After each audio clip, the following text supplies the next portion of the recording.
Hi everyone, it's Beck here from Hello, my name is Beck, popping in today to do Rick This Journal Wednesday, week number 12. I'm doing 2 pages this week, which is the paper aeroplane that you can see here, and wrap something with this page, which you can see on the other side. So I'm just going to cut off, I'm going to trim the edge up here so that it's nice and straight for me. And I fold it in half and realised that the line of the page doesn't really line up with the centre.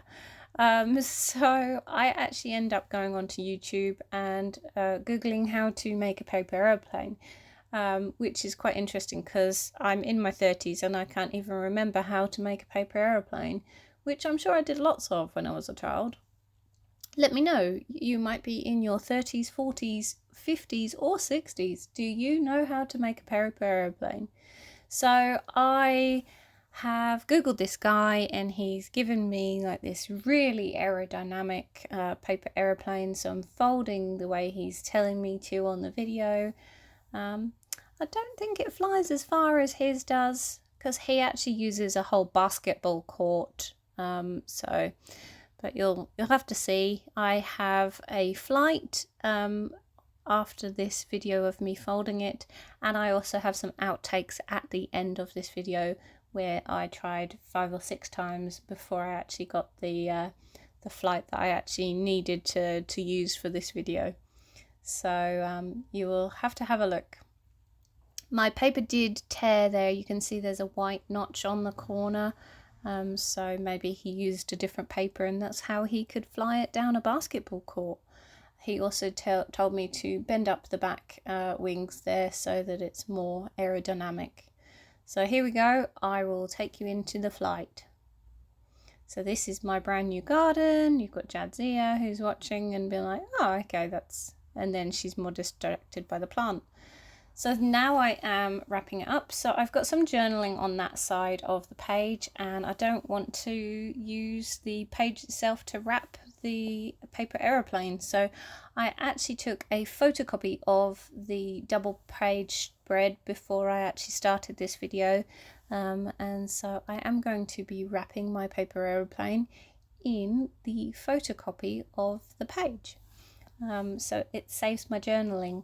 The journaling I did when I did the last, it was the tongue painting. So I actually painted the tongue and then I did some journaling off camera. So quite happy with the way I have wrapped that paper aeroplane.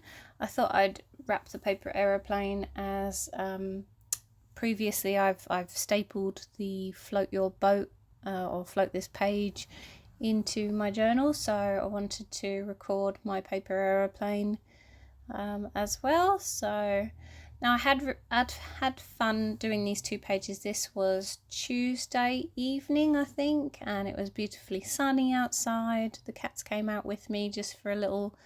They don't normally go outside, they're indoor cats, but they like to occasionally accompany me outside and then they come back in straight away when I enter the house again.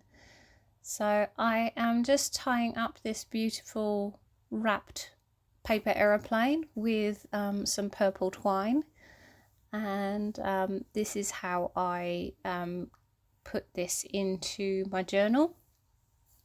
I just want to keep the record of the fact that I have wrapped something up, and so I then grab my stapler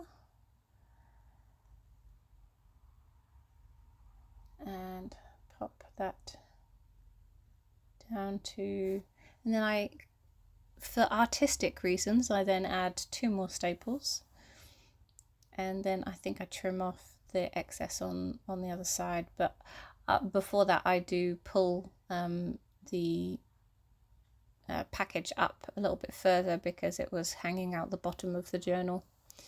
So I just quickly grab my pen here because I want to write down that I have done this on a Tuesday evening after work, and the fact that I'm having it was actually a really fun exercise.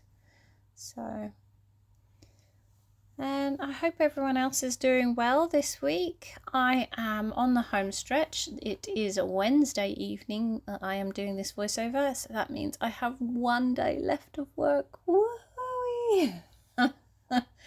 I am so excited to be maybe this time tomorrow night. That would be lovely because it means then I've got 2 weeks off. So very, very excited.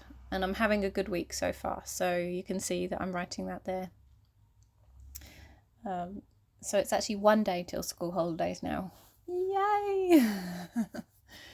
So that is my page, and here are the outtakes. Thanks. Bye.